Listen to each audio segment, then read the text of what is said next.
Father, Almighty and eternal God, we simply come to you this day asking a special blessing upon the greatest organization on this planet. Lord, could you just continue to bless our leadership? Could you continue to bless our membership? And could you just continue to be in the midst of each and every one of us? We know that we are here for a reason, and that reason is to serve. And Lord, just allow us to continue to serve in your name, so that one day we can hear those words from on high, my good and faithful servant. Because that, Lord, that's all we are your humble servants. We will continue to give you the honor and the praise. We ask all of these blessings in that mighty and precious, sacred and beautiful, magnificent and powerful, and perfect name of Jesus we pray. Amen.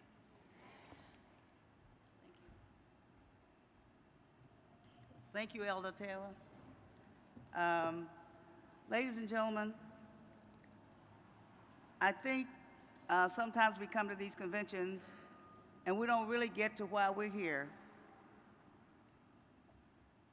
And I think this is a very important session. So I'd like to thank the chair of the convention committee, Mr. Leon Russell, who is also our vice chair of the board, and Ms.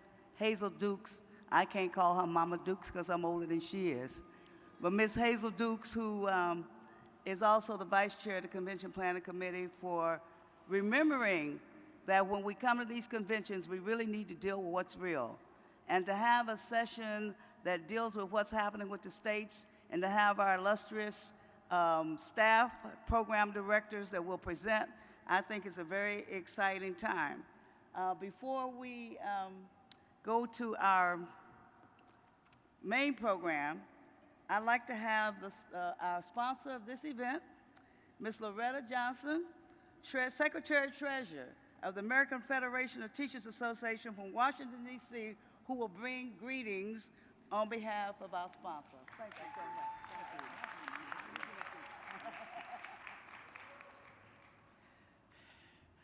I am so grateful to be standing here with all of you. I bring you greetings from 1.6 million teachers, paraprofessionals, school support staff, public workers, college faculty, and healthcare workers of the American Federation of Teachers. And on the behalf of our president, Randy Weingarten, who wishes she could be here,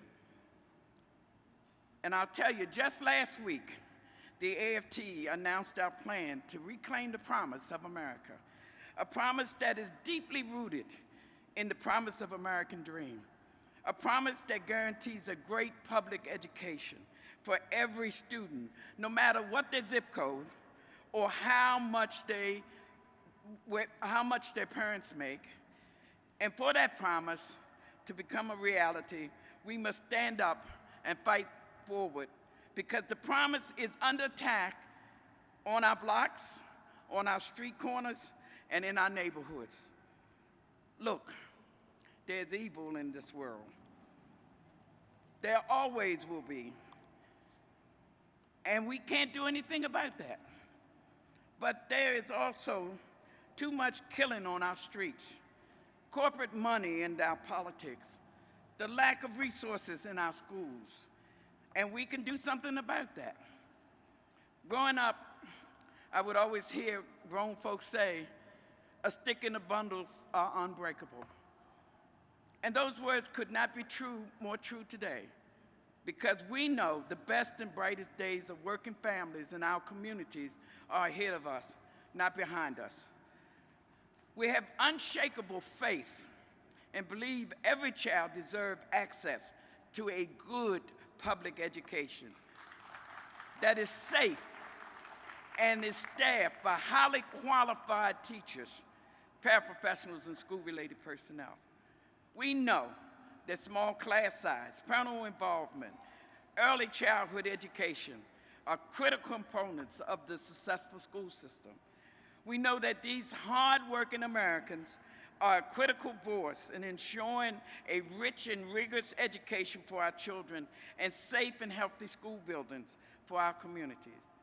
And that is why we must stand together, work together, fight together, because we must be the change agent for our community and for this country. We did not seek, nor did we provoke the assault on our communities. Yet the true measure of our strength is how we rise to handle it the moment the assaults do arrive. Brothers and sisters, our community is under attack.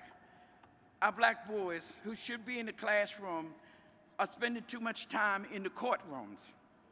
Our black girls who should be breaking the glass ceiling are being broken down by society.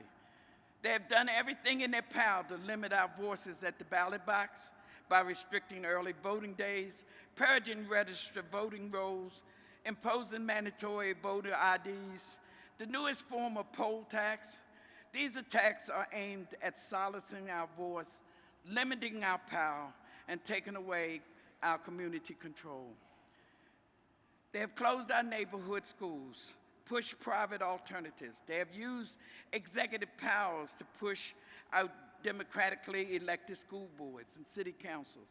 They have created a funded school system that demoralizes our black men, devalue our black women, and gentrify our communities. With all of that they have done, I have one question. Where's our fight? Where's our courage? When will we stand up? We have spent the past couple of years commemorating the Civil Rights Act, the March on Washington, the Brown versus the Board decision. Let us take a moment to think about the sit-ins and marches, the boycotts, the activism that made those decisions possible. If we truly want to reclaim the promise of our communities and families, then we must work once again together to find that courage. The courage that will push us to the sit-in for the future of our children. The courage that will cause us to stand up and fight back against those who seek to privatize our schools. The courage that will encourage us to fight forward for health care programs that work for all, not just for privileged few. The courage that will cause us to fight forward for Voting Rights Act that makes voting easy and accessible and not hard and impossible. And the courage to demand greater teacher diversity for our students. We can no longer be spectators. They are building charters, handing out vouchers right and left, and closing schools and hospitals. I'll say that again. We can no longer be spectators. They are closing urban precincts, limiting early voting days, and pushing mandatory voter IDs. We can no longer be spectators. They are destroying our children with zero-tolerance discipline policies and moving more black men from the schoolhouse to the jailhouse. We can no longer be spectators. They are laying off nurses, public employees, and teachers. We can no longer be spectators. NAACP. Brothers and sisters, the harvest is plentiful, but the labors are few. Now is the time to stand up and labor for our community. Now is the time to have the courage to burn the midnight oil, to save public education, health care for all. Now is the time to reclaim the promise of a good public education. Those who attacked us might have money, but they will never have the courage and the determination of the power of the people and the NAACP.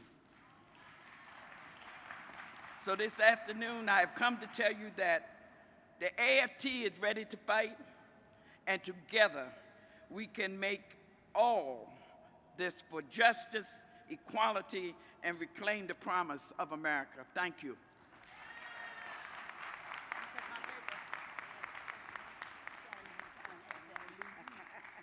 Let's hear it again. You know, public education is endangered, but we need to align ourselves with labor inside public education because they're in there fighting the fight while we're outside trying to get the job done. So let's hear it again for AFT, our sponsor, and thank her for her remarks of courage. I think I have your notes and you have mine. I think she's trying to mess me up, but I know I have a singer coming on. You're gonna stay up here. I'm getting ready to call you up here. Actually, we have, we're gonna be entertained for a moment with a musical selection by Aretha Hardin from Las Vegas, Nevada. I almost said California. Las Vegas, Nevada.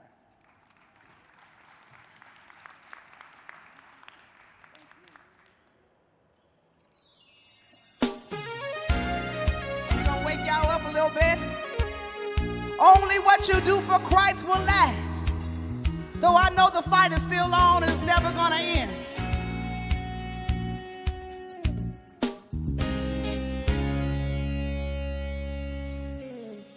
We can build cathedrals, yes, straight and tall. For the Lord is our foundation. He will build it strong. He is your salvation. He will bring you through. All you have to do is believe in Him. He will bring you through. Oh, only. What you do for Christ will last. Only. What you do for Christ will last. Only. What you do for Christ will last. Only what you do for Christ will last. We worship you. Yes. We worship you in spirit and in truth. We bow down before you, oh God. We lift our hands in worship unto you. We can build cathedrals, yes, straight and tall. For the Lord is our foundation. He will build it strong. He is our salvation. He will bring you through. All you have to do is believe in Him. He will bring you through. Oh, only. What you do for Christ will last. Only. What you do for Christ will last. Only. What you do for Christ will last. Only what you do for Christ will last. We worship you. Yes. We worship you in spirit and in truth. We bow down before you, oh God. We lift our hands in worship unto you. We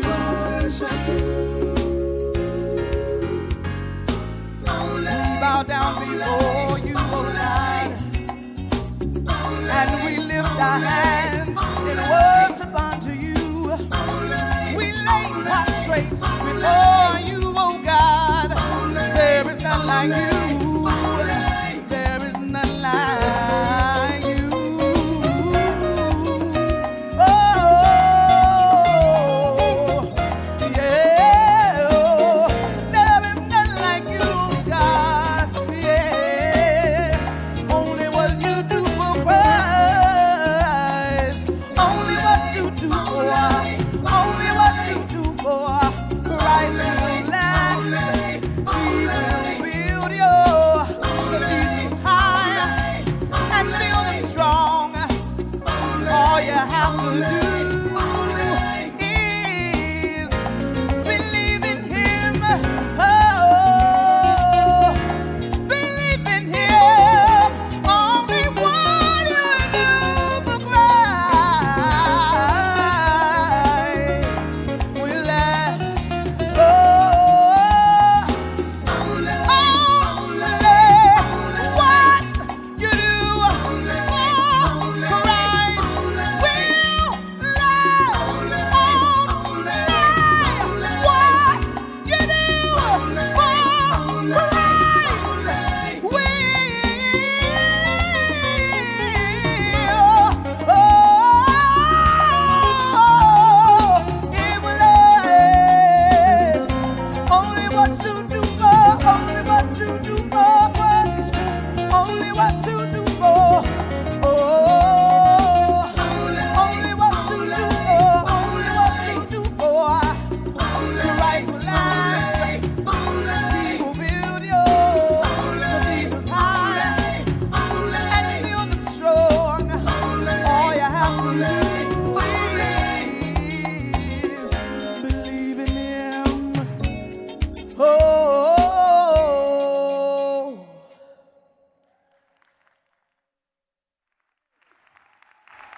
Let's give her another hand. I bet she woke you up. I bet that chicken is almost gone that you had for lunch. That was a wonderful, wonderful rendition. Thank you so very much for being here and for bringing that great selection to us. And now we get to the heart and soul of this program, because what we're here for is to take it to the states. And we know that it's the states that get the work done. And so we in the states like to think that we run the association, but the heart and soul of the association is sitting right here. If they don't do the work, we can't get our work done. So the purpose of this is to provide the leadership with a little bit more in-depth understanding and skill sets. So when we go home, we didn't just come here and get entertained. We go home with some tools to work. And our moderator for this panel is somebody that I have grown to love over the years. I love to go through the halls and he catches me because I'm a ham and I like to get on the radio. But he has been speaking truth to power for us for a long time on XM radio, and he makes it plain. His program is making it plain. So ladies and gentlemen, we have one of our most outstanding, outspoken advocates with us to moderate this distinguished panel of staff and local unit members. I didn't forget you all. And let me welcome to the podium our moderator of the panel, Mark Thompson.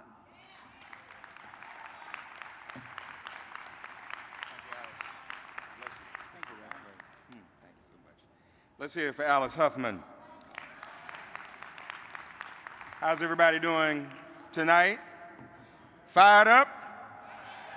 All right, good to be here with you. How many of you were encouraged by the speech today by our new president? I know we all also were equally encouraged by the chair last night, Rosalind Brock. But this is a good follow-up right now to what the president was talking about today.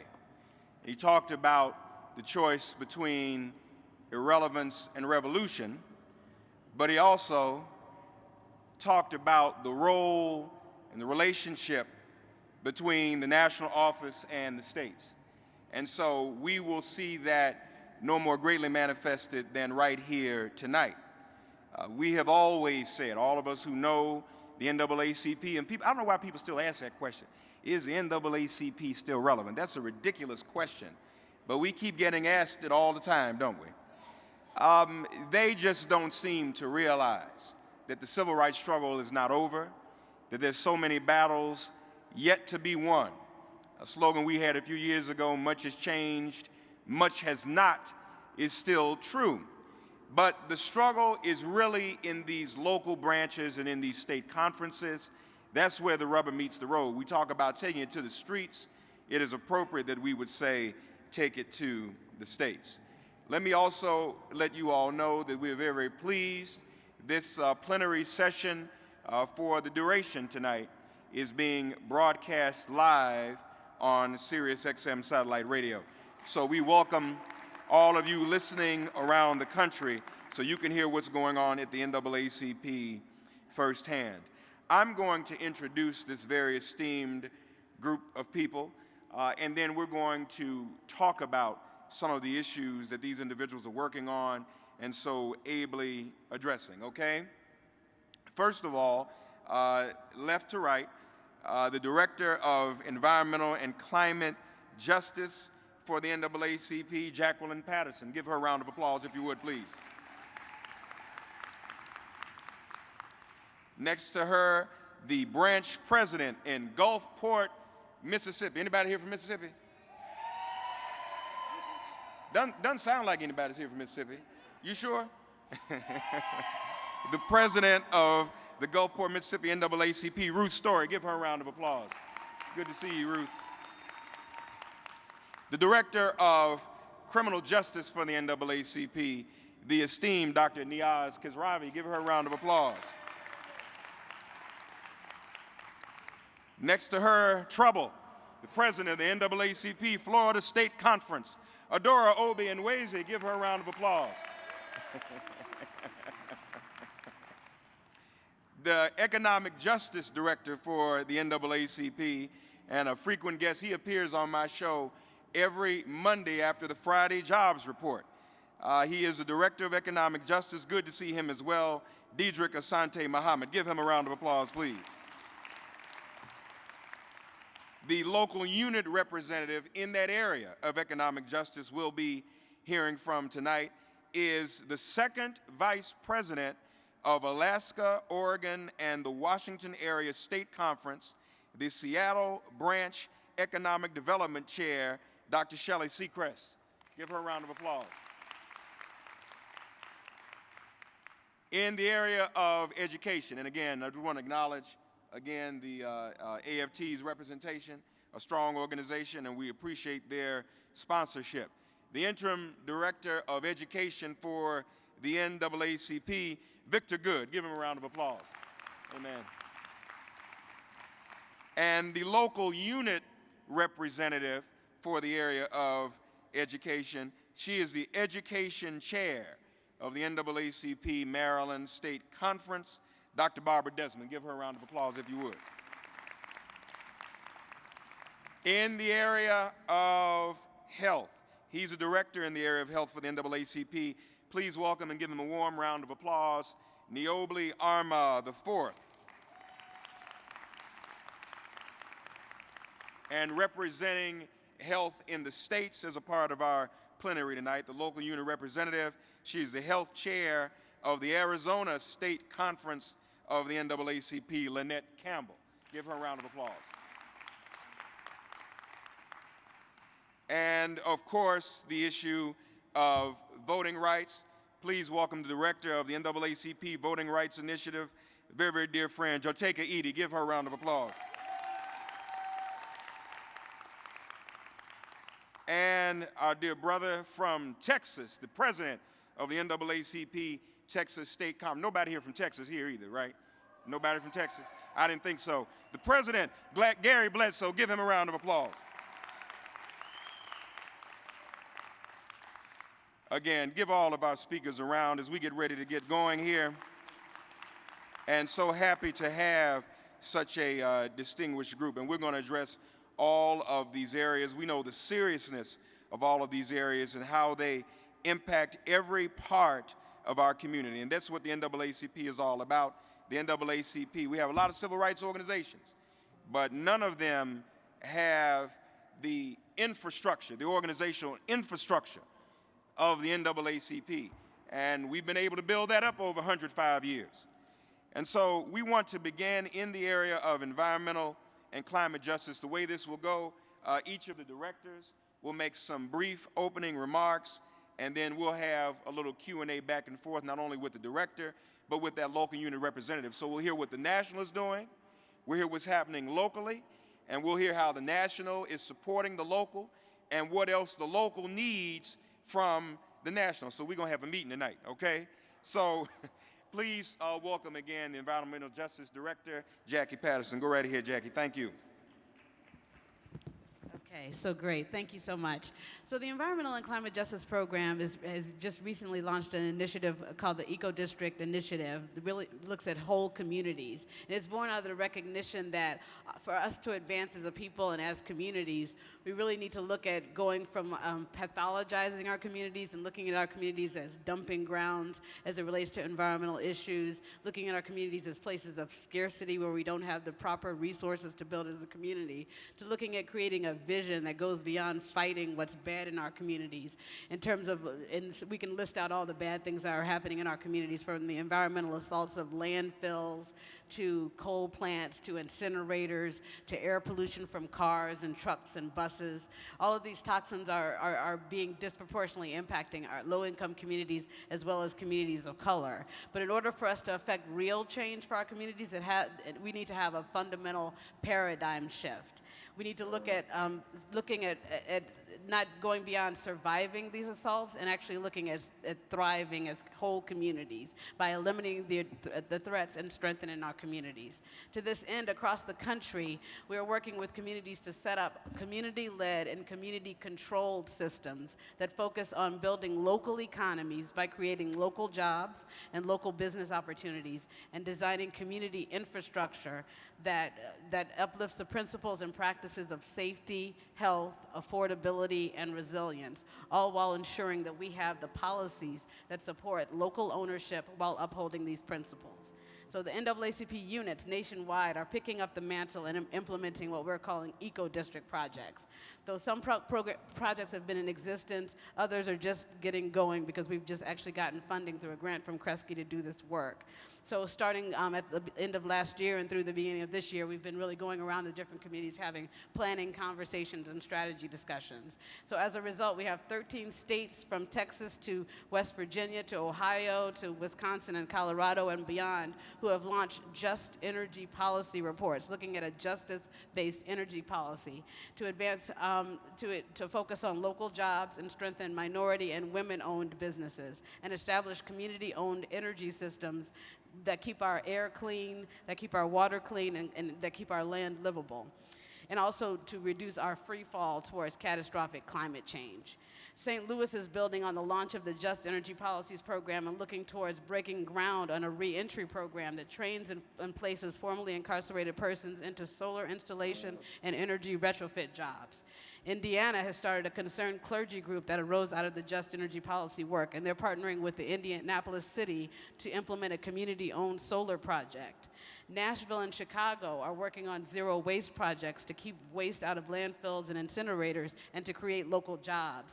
Branches in Florida, New Jersey, and New York are implementing justice-based equity and disaster planning and post-disaster recovery systems.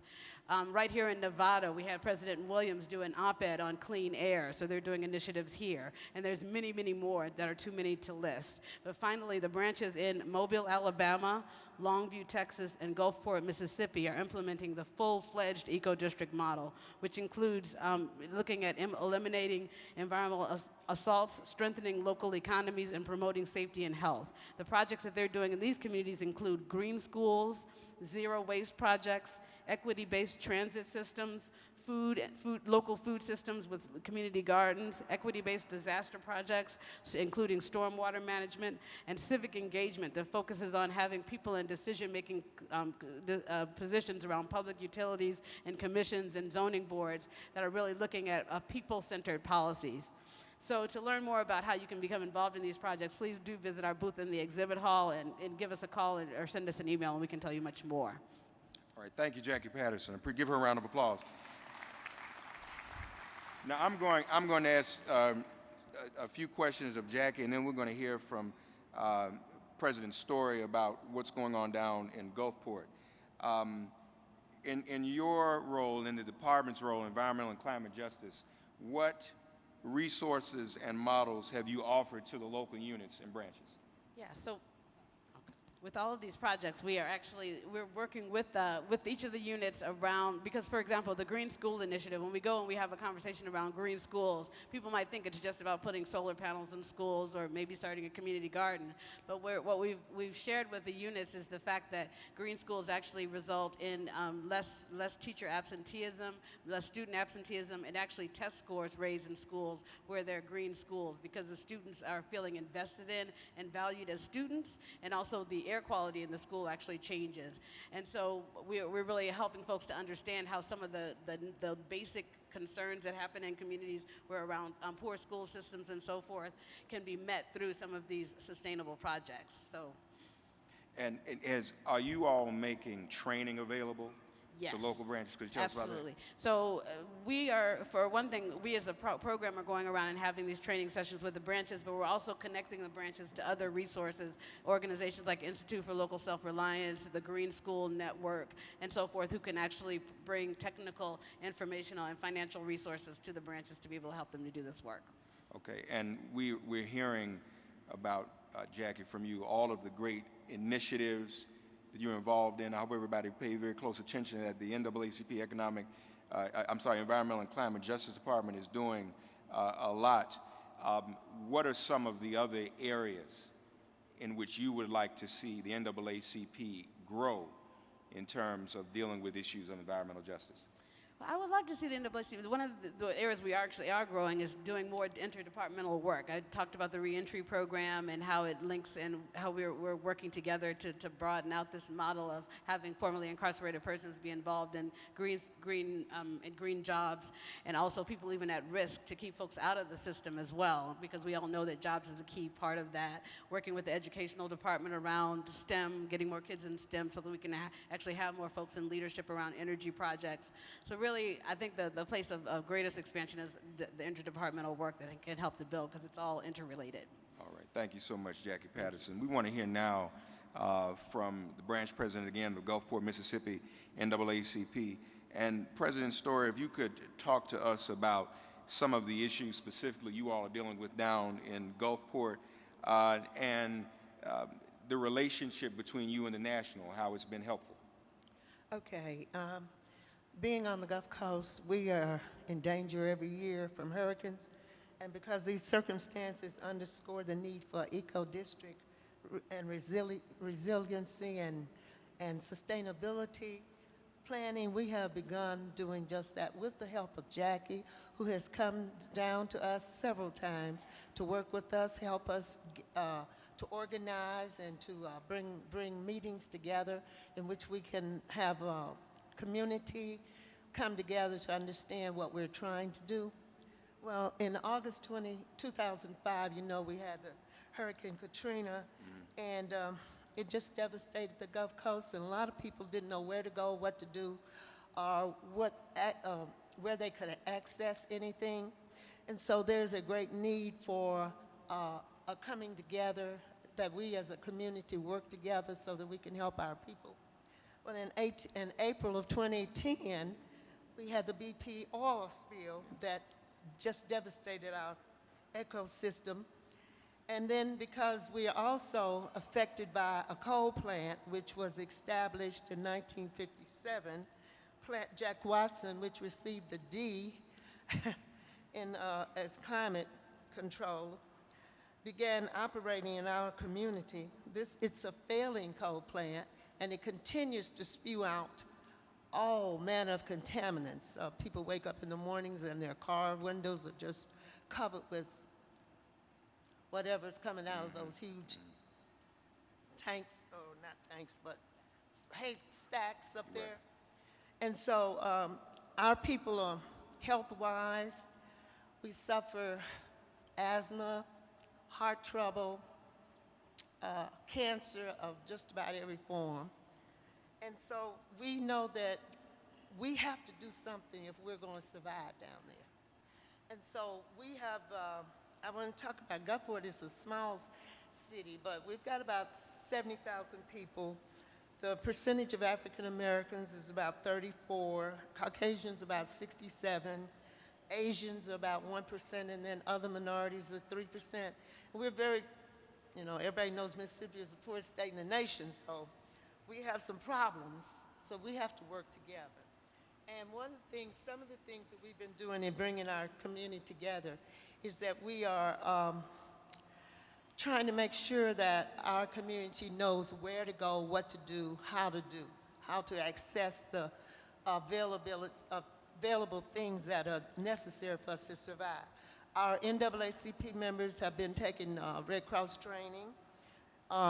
We're learning about the contact numbers for all of our city, emergency numbers and distribution points of whatever comes into our city. The representatives are working to connect with other organizations, our NAACP, so that we can internet with all the organizations in our city. We're also understanding of where to go in case of emergencies. I was just told a few weeks ago that after Hurricane Katrina, in one section, which is completely an African American community, they did not get any help from American Red Cross or anybody for about 3 or 4 days, whereas the American Red Cross was circulating around the city, giving out food and whatnot, but it did not circulate there. So we needed to know what was wrong, what was happening, so that we have now gotten representatives who are connecting with Red Cross, so that in case of emergencies, we know who to contact.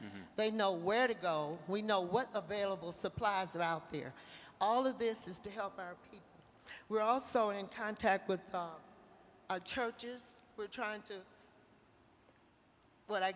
connect all our churches together so that information can be disseminated through the African American churches, because that's the main focal point where we know we will reach everybody. We're dealing with our civic clubs, because we work with them in other areas, helping them to keep community centers open so our children will have somewhere to play, be safe after school. We've talked with the superintendent. We're working with our superintendent and principals of our schools, not just to get them to understand green schools, but to make sure that they're in contact with us and we're in contact with them in all areas. We're also talking with the superintendent about being sure of the areas that he can do for green schools. We're getting a brand new $50 million high school in our city, so we want to make sure that whatever can be done to ensure some greenness there is.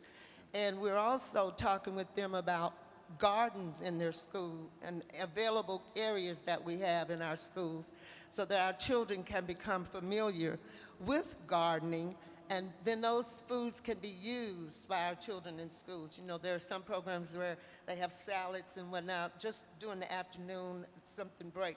So we're working with them on that.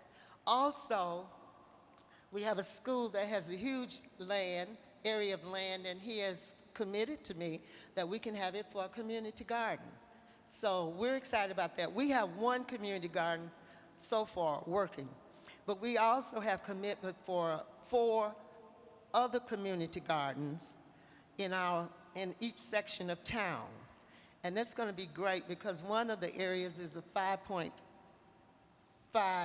acre plot of land, and our goal is to have each church that wants a plot, or half an acre or whatever, to be able to use it. We're also talking about, Well, I hate to cut because we're short on time. okay. First of all, you have covered so many bases. And it's good to know, again, it's good for people to know what the NAACP is doing, and congratulations on that work. I'm going to ask you one question. What more support could you use from either the local community, the national office, or keep in mind, you have a listening audience tonight. What would you like to say to people that you need, that could help you continue to get the work done you need to get done in Gulfport? We always need workers. If any of you want to come to Gulfport and help us, we'd be glad to have you. But we also need money. But we need help from our national, they are giving us help, and we appreciate that. But we're open to any suggestions that can help us with that, with getting our community together. If you have any suggestions of things that will work for us, we'll be glad to listen to them. Okay. I think it would be wise to be somewhat scientific in our organizing. As we go talk to all the game changers, and especially for those listening around the country, if you have one, feel free to share if the branch has its own website or an email address, if people in the area want to contact you. How can they do that? We're on Facebook, Good. and we're on Twitter. Okay. So Gulfport NAACP, you can contact us either way. Gulfport NAACP. Let's give Ruth Story a round of And if applause. you just want to contact me, I'm on Facebook also. Ruth Story. Thank you. Great work. What encouraging work to know in the trenches, doing very important work. Now, for the area of criminal justice, for the area of criminal justice, and she is going to do a brief introduction, and then we'll have some questions in that area for her and the Florida State Conference President, Adora. Please, let's hear now from the Criminal Justice Director of the NAACP, Dr. Niaz Khosravi. Go right ahead, Niaz. Thank you. Thank you. Good afternoon, everybody. Thank you, Mark. Thank you for being here. Just a little bit about the criminal justice program at the national level. So public safety and criminal justice is a 21st century game changer for the NAACP. Today, the U.S. has 5% of the world population, but we have 25% of its prisoners in this country.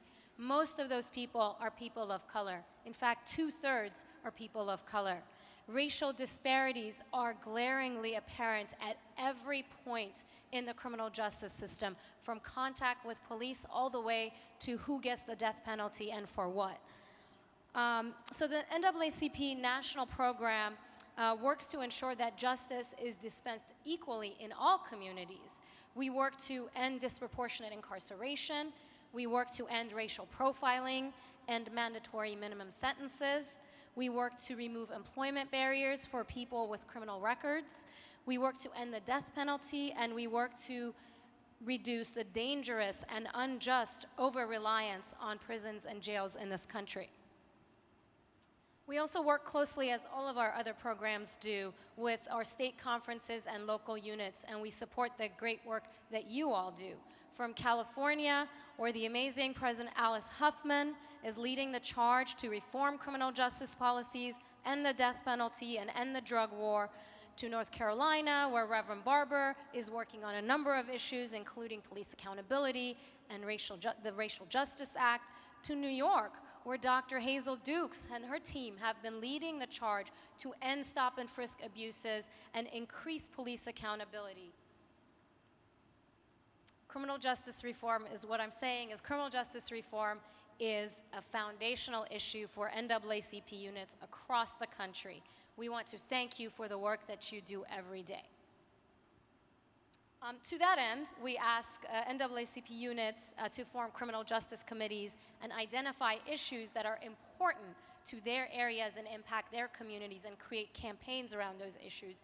And we provide support, assistance, and guidance as needed as they call upon us to do. So basically, we rely on the leadership of the local and state chapters to drive the issues forward locally. The shooting death of Trayvon Martin, of Jordan Davis, and so many others put a national spotlight on stand your ground laws. These are basically shoot first laws, which allow people to use deadly force without the duty to retreat if they can do so safely. And of course, these laws impact communities of color at a disproportionate rate. A study by the Urban Institute found that in stand your ground cases, white on black homicides are 345% more likely to be ruled justifiable.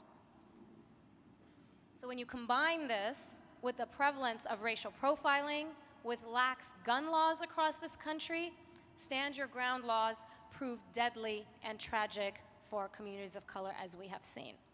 So today we are honored to have Adora Obi-Nweze, the Florida State Conference president and a member of our national board, who has been leading the charge to fight stand your ground laws in Florida. She will tell you about their fights to reform the state stand your ground law or self-defense laws. They've been dealing with a number of high-profile cases, as you all know, engaging in community education, community organizing, and mobilization. So I'm going to stop there and turn it over to President Adora. Thank you, Dr. Khosravi. Let's give her another round of applause. Florida State Conference President Adora Nweze, please. Oh, thank you so much. When you mentioned stand your ground laws, before I start, I want to put out this disclaimer. The three lawyers that are involved in these three cases are here at the convention in the CLEs. I don't know if they slipped in this room or not.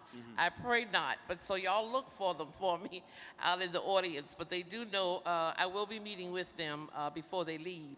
But we in Florida are really, really, really hard-pressed to spend as much time as we can to continue to try to get rid of the stand your ground laws.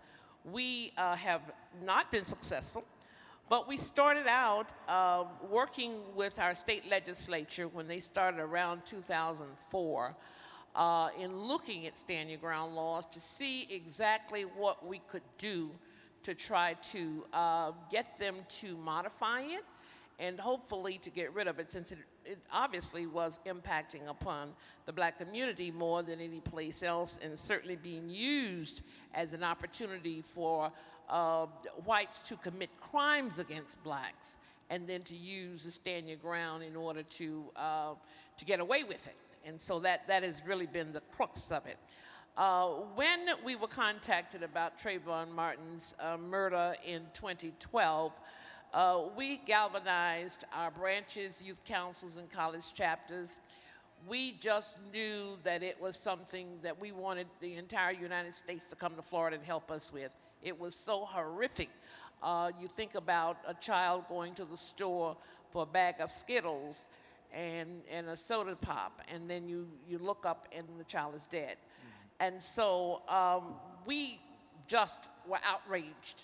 And that's one of the things that we in Florida find ourselves outraged a lot about our children and what's happening to them. So when that happened to Trayvon, in Trayvon's case, we solicited support of the national office immediately.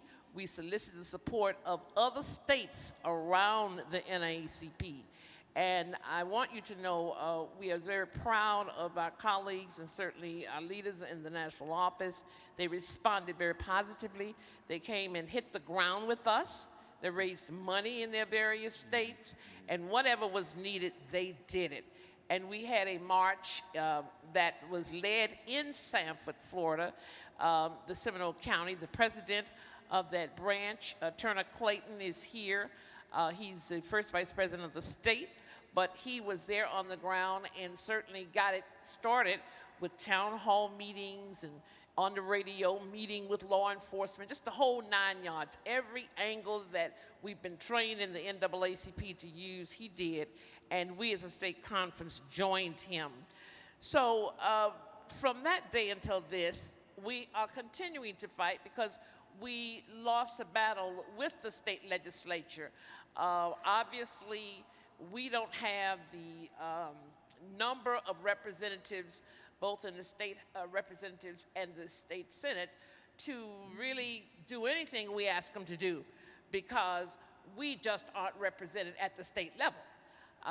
We are not, unfortunately, the Republican Party, in this case, we're not partisan in NAACP. I will disclaim that. I can feel Julian Bond looking at me up here now, and I know that I better clean this up in a hurry. Right. So it's, so we, but the truth of the matter is that at least we can have a conversation with the Democrats, but many times the Republican representatives won't even meet with us. So, right. But nonetheless, it doesn't deter us. We keep fighting. Now, one of the other strategies that we use with Stand Your Ground is when the state legislature has its workshops and its committee sessions. We were so proud that our general counsel agreed to come down and speak on behalf of the state conference because they hear my voice so much, it's like, oh, there she goes again, and they turn a deaf ear. But we thought we needed a voice of reason and one that certainly knew what she was talking about. So Kim Keenan came down and helped us. With our March rally, our chairman of the board, Rosalind M. Brock, came down and led that march, and that just shows you the level of commitment that we got from our leadership at the national level. Our then president and CEO came down as well. So we kept pushing. Good. Now, the last level of this, and I'll be through, is the last level, because it's important, and I hope we get a chance to talk about the advocacy that we have to use with other groups. That right. It just can't be just one organization. We have to work with the multiplicity of groups who have similar interests. So organizing, having people who agree with what you are trying to get done How is that going? Important. How is that going in Florida? That is doing well. We, as a matter of fact, had another demonstration not too long ago where we had to test that. And Stand Your Ground was the middle issue right within our legislative agenda for the Florida State Conference. So it was very, very much highlighted, where we again sent for all our national leaders and as many states that would come down to join us. But the groups on the ground, like the unions, the sororities, fraternities, and the churches, all galvanized around us, as well as other civil rights groups, to come and do that. So we maintain that relationship, the coalition building. What again, I'll ask you the same question I asked President Story. President weighs in. Thank you for that. I do think it's important that we acknowledge here, President Story was talking about Katrina, BP.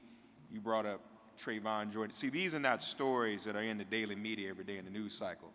And so a lot of times people move on. But these individuals are still fighting these battles right where they are. These battles are not over. And they've not forgotten them. They still need our support. So having said that, what more support could you use from national and from the public at large and audience?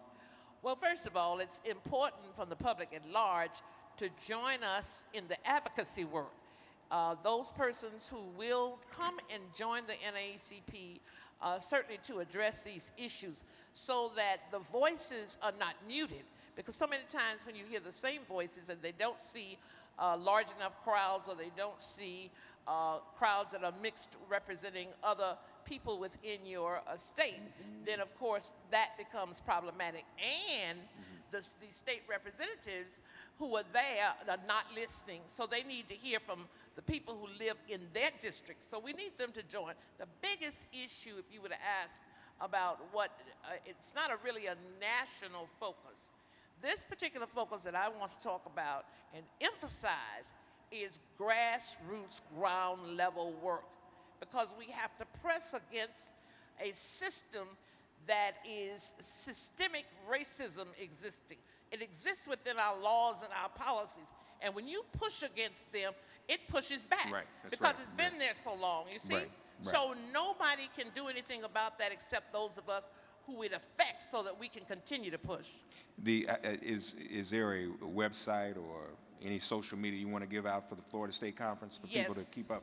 Yes, FloridaStateConference.org will get you to our website there. Okay. As well as many of our branches have the same similar one for their names. FloridaStateConference.org, folks. Thank you. Let's give the Florida State Conference president a round of applause. And we know, the fight's not over down there. You got Marissa Alexander still coming. We talk a lot about black men in jeopardy, but it's happening to African-American women as well. For those of you who don't know, the trial of the man who killed Renisha McBride started today. That just started as well, a young lady who was shot to death. Yes. So thank you again, folks. FloridaStateConference.org. We're going to, in the interest of time, because she's got to leave, we're going to go out of order a little bit and go to education, then come back to you, Deidre, for economic justice, if you don't mind. First, we'll have a presentation from the interim director of education of the NAACP, Victor Good. Mr. Good, go right ahead. Thank you. Not on. Can you hear me? Yes. All right. So the education game changer is this.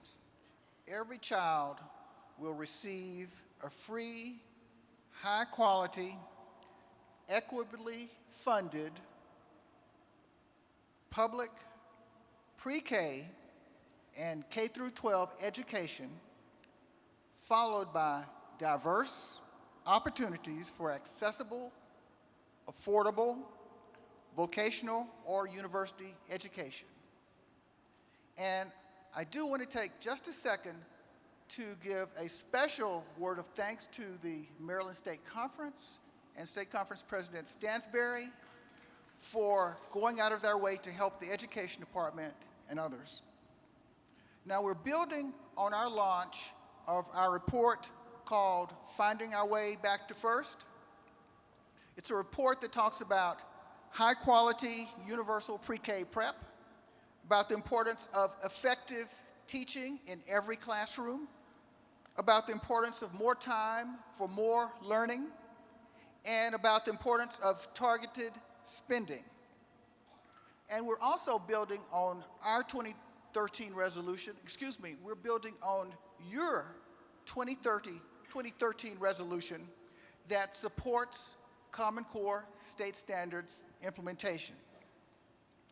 Now, that's a process that is taking place in 40+ states, District of Columbia, territories, as well as the Department of Defense schools.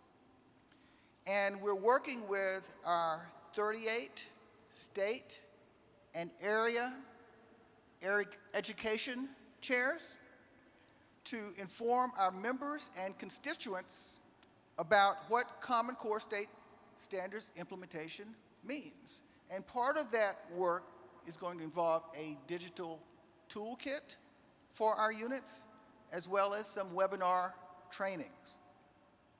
And when you are in the exhibit hall, I want you to be sure and go by the programs section and pick up one or more of our Common Core state standards packets.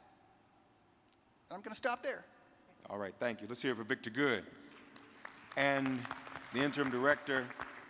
And now we're going to hear from, again, the second vice president of Alaska, Oregon, and the Washington Area State Conference. She's also the Seattle Branch Economic Development Chair, Dr. Shelley Seacrest. Go right ahead, if you would. I'm sorry. I'm going to got forward wrong it order. back I'm sorry. over I'm to reading the wrong education. one. Barbara Desmond. Barbara Desmond. I'm sorry. Forgive me. Barbara Desmond is the Education Chair of the NAACP Maryland State Conference. Go right ahead, Dr. Desmond. Thank you.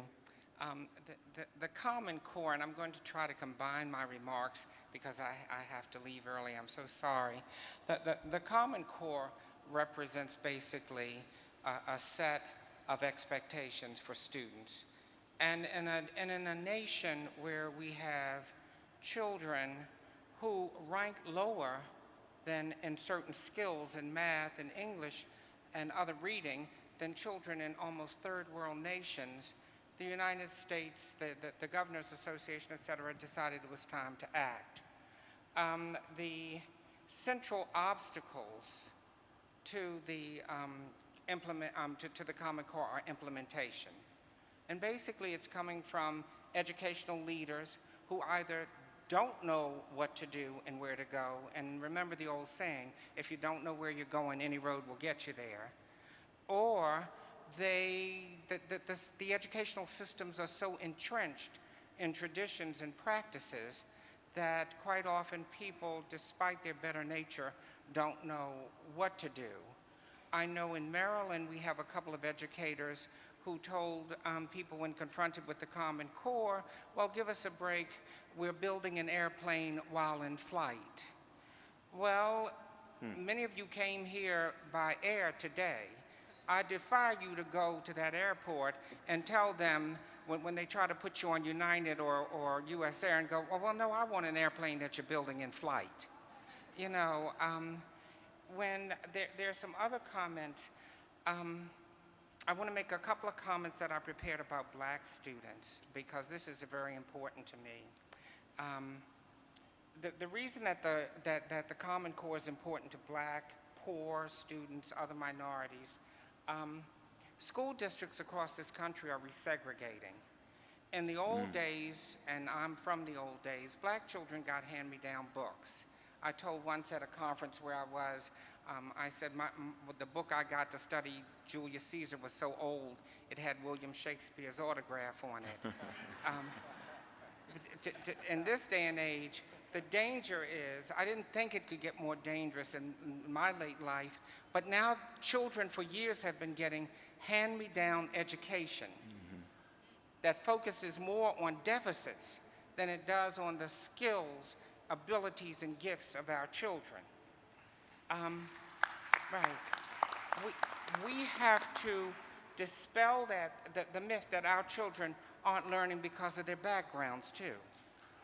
We can't continue to let people blame the children and their parents and say, well, you know, the black children and their parents just aren't involved.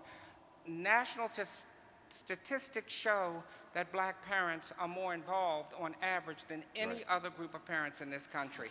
Check that out. That's right. Considering factors such as the resegregation of the schools, we can't afford to lose the Common Core. It's got many detractors and many opponents. It is vital. We were, as many of my peers, we were raised in a segregated society. And we experienced, though, we had Clarence Mitchell Jr., Martin Luther King. Mr. Bond gave us courage, gave us hope. We realized that education was our chief byway. And if you don't believe that, go to any inner city and look at what happens when educational systems collapse. witnessed the crime, the killing. Right. And part of that is due to disparities in educational opportunities that lead to desperation and rage.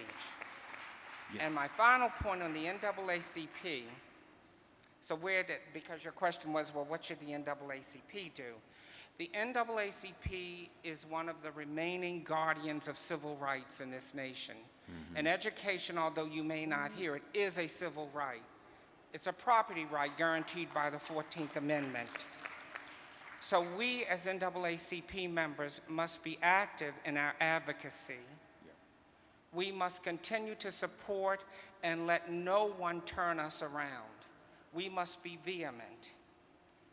As I have said to many people in the past, when they present you with obstacles about the Common Core or whatever excuses that they may have, it's just resistance to implementing something that will change a system that was not created for a certain group of students in the first place. And in short, what I tell everyone, don't drink the Kool-Aid. Thank you. Dr. Barbara Desmond. Before you go, we'll ask the same of you, other ways that there can be more support for what you're doing in Maryland and even on behalf of some of the local branches, and other ways the listening audience can be supportive of what you're doing. In Maryland, we have provided a resolution to support the national resolution on supporting the Common Core. And I would hope that every state and every local unit in the nation repeats that, just to show some unity, because quite often, as you had alluded to earlier, people assume, well, where is the NAACP? And I think it's time that we let them know we're still here, we're still vibrant, and we're still fighting. And I told someone about, as I got older, I feel like I'm in a race trying to pass the torch, and sometimes I look around and there's nobody willing to pick it up. We're still here, and I see plenty of people ready to pick up that torch. All right. Thank you. Where can people find the Maryland State Conference? You all have your own location on the website or anything for the Maryland State Conference? Yes, we do. Please. What is, you know it? www.mscnaacp.org. Okay. And I'm sure Mr. Stansbury will correct me if I got it wrong. Look it up on Google. Thank you. The Maryland State Conference. Let's give her a round of applause. Well, I don't know if any of the Mitchells are here. I know we had Michael here last year, but if there are any Mitchells here, let us know. We know the great work of Clarence Mitchell Jr. and Juanita Jackson Mitchell. Thank you again, Dr. Desmond, as she has to leave. And we should also just say this, because, again, AFT is one of our sponsors. I believe there's a war against African-American teachers. We don't have time to get into all that tonight, but we need to acknowledge that. And when there's a war on African-American teachers, there's a war against education as well. So this struggle definitely continues. All right, now, economic justice. Let's hear now from the director of the Economic Justice Department for the NAACP and the Financial Freedom Center, Diedrich Asante Muhammad. Diedrich, go right ahead, my brother. Thank you. Thank you, Mark. Is this on? Yes. All right, very good. Well, good afternoon, everyone. As director of the Economic Department for the NAACP, we see that it's our responsibility to advance the economic game changer, which is economic sustainability, a chance to live the American dream for all. And the problem that we face around racial economic inequality is that when that dream was being envisioned, when they were making that dream a reality for the majority of the people in this country, African Americans were not envisioned to be part of the dream and were not brought in to help get the rewards of having a large middle-class American economy. But people have to know America wasn't always a middle-class economy, where most of America felt some type of economic security and felt that the generation after them will do better than generation before them. This happened after the Great Depression. This happened with massive government investment, government programs that were denied to African American people, that were denied to Latino people, denied to indigenous Americans. And then they look in 2014 and they say, well, how come you aren't equal with us in all of these categories? because we never had that type of investment and inclusion. And so what we look at the NAACP Economic Department is how can we work with you all across the country in advancing the best personal financial practices and best advocacy practices to help bridge racial economic inequality. We do see economic inequality as the foundation of racial inequality in the 21st century. I mean, I think if you look at education, healthcare, environment, criminal justice, you'll see that those who are most suffering in those areas have two things in common most often. They're black and they're poor, right? And that's not a coincidence. In our country, in our society, if you are marginalized economically, you're going to be marginalized in every other venue of life. And so we are looking at ways to work with our units on the ground. We have 4 major program areas in the National Economic Department: fair lending and housing, because home ownership is still the #1 source of wealth for most Americans. We work on opportunity and diversity, trying to talk to corporations, advocate to corporations and government to strengthen diversity practices. We also look at economic education, highlight best practices, and finally, community asset development. And I don't want to take too much more time because I really would like to give a chance to Ms. Seacrest to talk about how we have been focused over the last year in working with our state economic conferences and figuring out what types of support we can do on the ground. Because as we talked about throughout this convention, in order to really have a national effect, you have to win a lot of local battles, right? I mean, anyone who studied it all, and I know we all have studied the civil rights movement here, it didn't start in D.C. It didn't start with the March on Washington. That's right. It started with a whole bunch of marches in local communities, and then we got to the March on Washington. Right. And that is our strategy at the Economic Department. And again, I'm going to let Ms. Seacrest talk about some of the work that is helping advance a national movement to address racial economic inequality. All right, thank you, Deidre. Let's give him a round of applause. And now, representing Alaska, Oregon, and Washington, Dr. Shelley Seacrest. Go right ahead. Thank you. Absolutely. Diedrich just spoke of the March on Washington. 50 years ago, Dr. King, while he was there, he said black folks were stuck on an island of poverty surrounded by a sea of prosperity. Our job as the NAACP is to make certain that we lift up what that looks like for 2014. We are the oldest civil rights organization. That means we're the experts on race. So when we're talking about economic inequality, we always make certain that we give it through the lens of African American and people of color. Whenever there's a statistic, we bring that story into what it looks like. For instance, when you're talking about home ownership, that most African Americans, when it comes to us, we put our wealth into our homes. It's not necessarily the stock market. Grandma, she stuffs her money under the mattresses, right? We invest in our homes, and so when we were talking about the foreclosure crisis, or when we're talking about the underwater homes, the NAACP, we moved our efforts from the ground up. We built power from the roots up. We went into the homes of that black woman who had 3 kids, who saved every single dime so she could have that down payment, that went into the bank and got that adjustable rate mortgage, that was never able to refinance that loan, who held on to her house, who still in 2014, although they were able to modify the loan, has no equity. So now she's looking at that baby that she bought that home for, and he's on his way to go to college, and they're asking her, what can you secure your loan for to get out this student loan for your baby? And they've got no asset inside of that home. That's power from the ground up.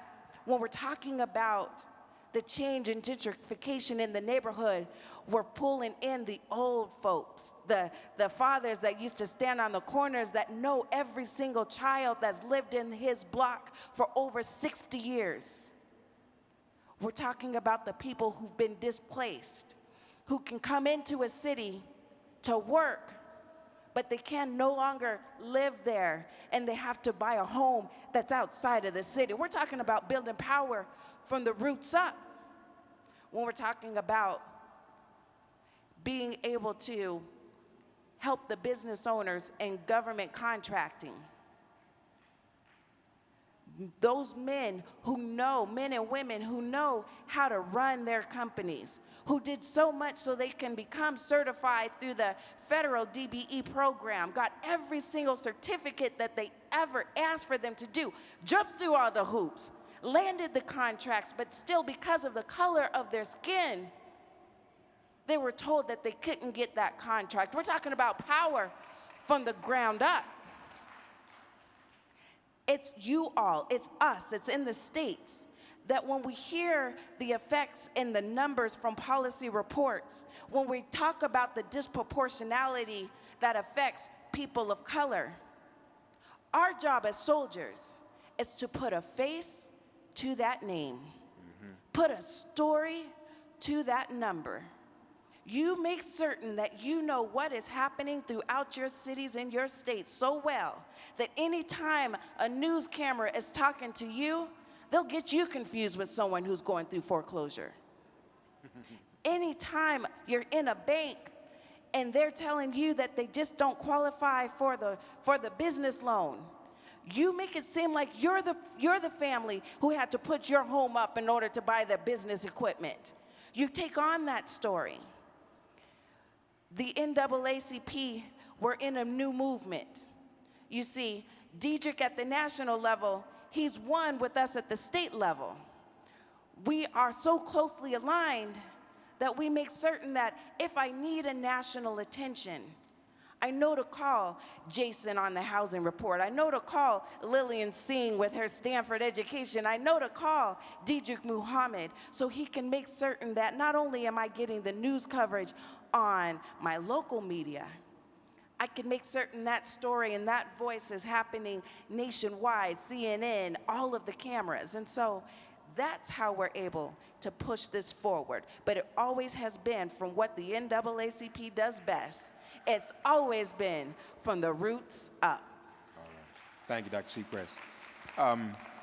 Before we move on, Diedrich, tell us a little bit more about some of the things your office offers to the local units and state conferences, trainings, workshops, what have you. Sure, and I want to highlight too from what Shalee was saying that she wasn't just giving hypotheticals of how we could engage Alaska, Oregon, Washington Conference. All of these things she was talking about, whether it was a multi-billion-dollar contracting opportunities that were happening through the Washington State Department of Transportation, in which African Americans were pretty much being excluded from, and which is completely against the civil rights provisions in the Department of Transportation. She brought this issue to our attention, and then we looked over it. We talked to the Civil Rights Division of the Department of Transportation, went down there and helped give them some of the advice and some of the knowledge about how to make sure that this practice would not continue. So, we can do that type of work, even simple things in Portland. They were having issues around gentrification, and they were saying, how can we highlight what is happening to our communities? I was saying this is very simple. We have a Huffington Post blog that we can co-author an op-ed with the local Portland branch president and economic chair, and we can talk about gentrification across the country and what's happening specifically in that community. And then having that Huffington Post blog in a national news outlet like the Huffington Post then brought local press and really gave a stronger stage for the Portland branch to engage the issue around gentrification. And I guess one other example I want to give too is that I'm very excited about the way we're able to work with the Seattle branch, the Alaska, Oregon, Washington on the $15 minimum wage. I mean, that has really caught on across the country. And it was, I was just hearing some reports about that there's a movement in a small part of Seattle called SeaTac where they're looking to have a $15 minimum wage, some would argue one of the first living wages across the country. I knew the economic chair, Shalee Seacrest, and I reached out to her and I said, is our branch involved in this effort? She had said that we'll be supportive, but we're not as connected as we should be. They started working. They reached out to our voting rights component. They used the VAN system and mobilized the community to support the $15 minimum wage in this little part of Seattle called SeaTac. And the amendment won by how many votes? 18 votes. By 18 votes. And so I can say that the mobilizing efforts of Seattle did help get this $15 minimum wage in SeaTac, which then led to eventually a $15 minimum wage in this larger city of Seattle. And now we're seeing across the country, people are looking at $15 minimum wage as a standard for living wage. Again, that's a space where we started off very local, and it built up in a year to an issue that now is hopefully sweeping the country about making the minimum wage a living wage. And so there's a lot of different ways we can engage. The first step is just making sure you have a relationship with the economic department. We have state conference calls every month to talk to your economic leaders, and so we can know what you're doing on the ground, because we know you're doing great work, and we have a lot we can learn from you, and then we can figure out how we can best assist you. All right, thank you, Deidre. And Dr. Seacrest, before we move on, do you all have your own website for your area where people can contact you or anything? Yes. Yes, but I want you to ask me what we need. Oh, well, yes, please. Well, you can tell us what we need. That was too. like the greatest question. Well, I'm since sorry. you asked, that Go was ahead. a great, glad you asked. One of the things that I believe all of the states could really use from the national is our infrastructure building. If we're truly going to be that one united army, we need to make certain that whatever's happening down in our individual states and our individual units, that we've got a clear line of communication up top. Each report that's released, thank you, applause to that. Each report that is released, we need to make certain that we can move that report so it's not stuck on someone's desk somewhere, that we can build that army and that movement around it. I would love to see that. Yes, we need money, but in addition to the money, we also need to make certain that our marching orders are crystal clear from the top down and back up again. And where to find you? Oh, it's Washington, Alaska, Oregon. So WAO, State Area Conference, SAC, at NAACP.org. All right. Or you can like us on Facebook.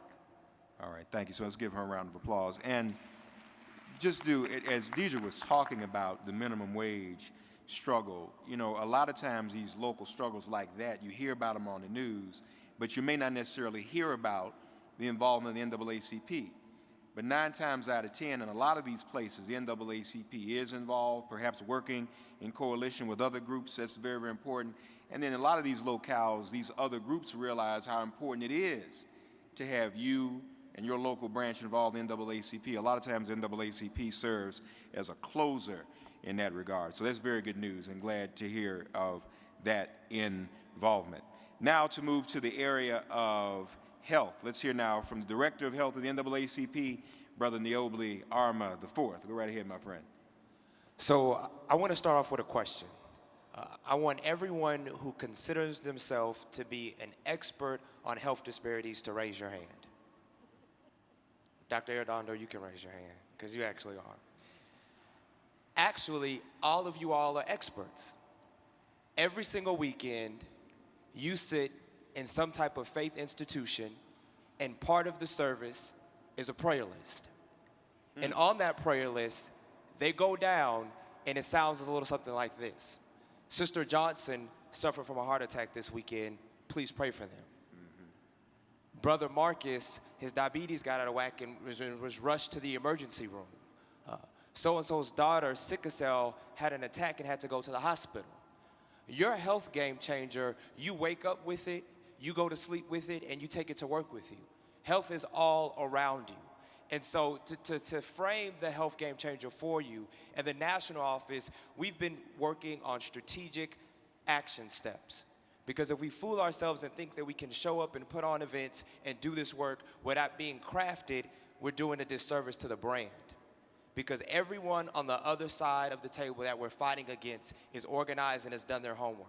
And we have the exact same charge to do, and it starts with you all. In the national office, the health game changer is simple. We want to make sure that everyone has access to affordable health care, and racially disparate health outcomes will end.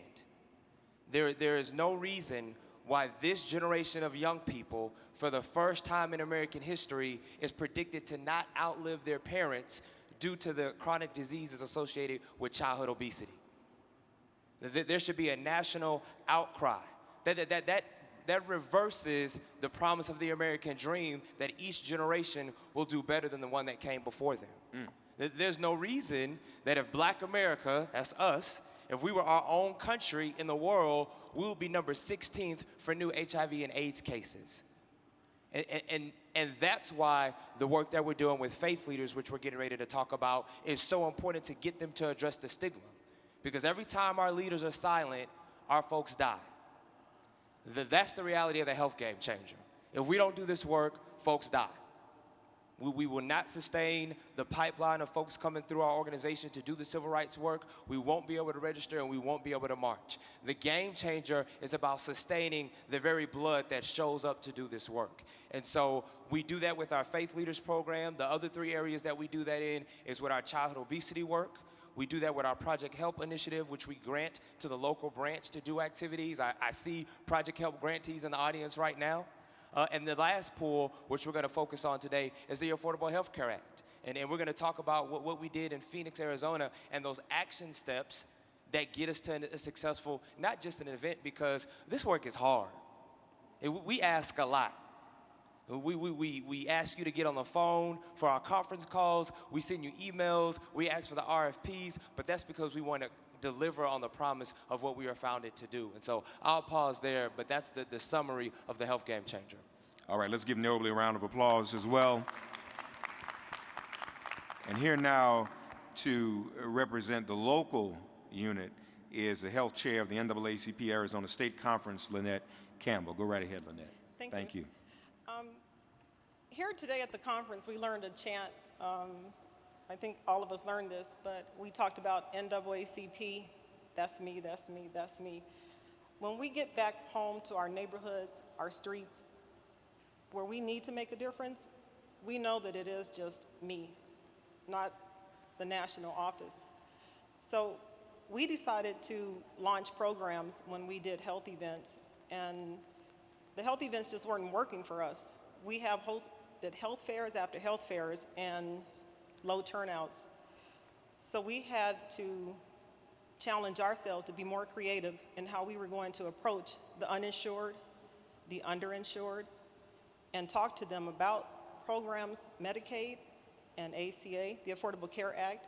And the Affordable Care Act created its own challenges to us because of the confusion that was brought about. So we partnered with, on the ground, the urban leagues, the Black Nurses Association, Black firefighters, the Black churches, and our Black press. And we developed a stronger coalition. And when we held events, our community events, the Martin Luther King festivals, the Juneteenth, the rodeos, expos, people come out to those events, but they weren't coming to the health fairs. So NAACP had to get very creative, and we tabled at those events. And then we partnered with the AIDS, local AIDS associations, and asked them to come out and offer free testing. So the creativity that we had we were challenged with helped us increase the numbers. Our outreach is better. We went so far as to recruit local firefighters who were on light duty to come out and offer health screenings. With Urban League owns a couple of properties in their low-income housing. We went to those low-income housing developments, and the days that they did their fumigation, the residents had to leave the home for 2 to 3 hours. We asked them to come into the front office and get their numbers so they would know their health checks. So we did glucose testing, blood pressure checks. We had our youth council come out, provide refreshments, but our challenge was how do we get more creative into getting people out so we could talk to them about why they don't have insurance.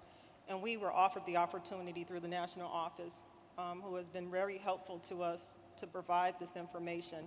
But we went so far as our Urban League was a navigator who got granted. We asked them to hire. We had youth council members who needed jobs. They literally worked for the Urban League now. We put them out in the community as well to hold enrollment sessions. So these are some of the works and challenges that we have at TASC. If that helps you with being more creative in your community, we just have to do what it takes to get these more people insured. All right. Thank you so much. Let me ask you, Ms. Campbell, what more could you use from the national or the association at large or the community at large to make your work more effective? Right. Of course, adequate funding is always what's needed, but we need more people on the ground who are busy doing the work, not too busy to do the work. Volunteers work for us. If you're willing to volunteer in the state of Arizona, if you're in Flagstaff, Yuma, Tucson, our website is Maricopa County, NAACP.org. You're welcome to go on our website and volunteer. We need volunteers, but we need people who are not too busy, but want to be busy doing the work. Okay, thank you. So Maricopa County, NAACP.org? All right. Correct. And finally, Nobly, share some of the other initiatives that you're going to be offering to the local units and branches. So I would say the two biggest things coming from the health department is the health, HIV, the social justice imperative initiative. We made a commitment to the Clinton Global Initiative. So we're going to go up to 30 cities across the nation and host faith leader trainings. And so if you haven't seen an email, you will. We need to partner with you because we're going to have to advocate to get the faith leaders in the room. And from those trainings, we're going to ask faith leaders to start addressing the issue from the pulpit because we know it starts at the top. The second part of that faith initiative is actually going to the top line denominations and asking that seminary students start thinking about health disparities so that when they leave the seminary, they're making this part of what they do. That's the HIV work. The second thing we're going to do that's big, that's coming down the pipeline, is continuing Project Help. And Project Help is run on the ground. Each local branch gets a $2,000 grant if it's your first time to host 3 events in your community. And those events, we take them for granted. The reason those events are important is often no other organization other than the communities of color groups will go to our people where they are. You always drive by a library on the opposite side of town and the health people will tell you when no one came. They're not going to where the people are. Project Help allows local events to happen in the community where people are happening and experiencing these things in real time. All right, thank you. Let's give Nobly a round of applause as well, the health director of the NAACP.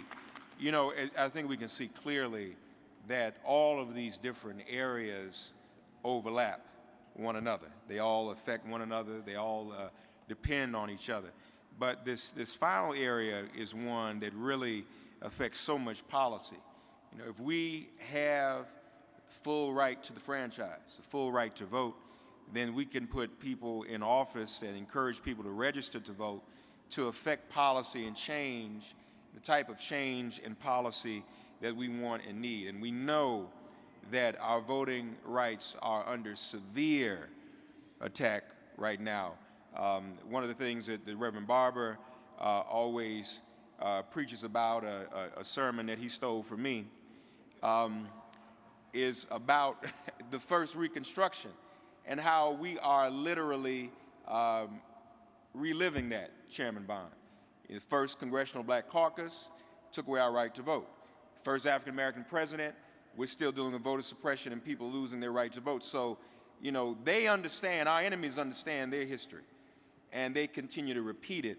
And we need to repeat ours and stand up and fight against these kinds of injustices. So we welcome now the head of the NAACP's Voting Rights Initiative, and what a tremendous job she's doing. What a firebrand sister that she is. Joteka Edie, give her a round of applause, please, as she comes. Good afternoon. Come on, good afternoon. We're the NAACP. Good afternoon, everyone. First of all, I want to thank you for being in this very important session this afternoon. You could have been at the pool, you could have been elsewhere, but you're here right where we need to be. Now, Mark, you're exactly right when you said that voting rights is really connected to all of these game changers that we just heard about. I think what is very clear and what we know is that our power and access at the ballot box is the vessel for which we can exercise our right on all of these issues. And if we can't elect those into office who will pass policies on these very important issues, then we're stuck. And right now, we are facing one of the most aggressive attacks on voting rights that we have seen in more than a century. We know that that attack on voting rights is targeted. We know that it's well coordinated, and that attack is also very well funded. And the NAACP's voting rights game changer is rooted in a two-pronged strategy.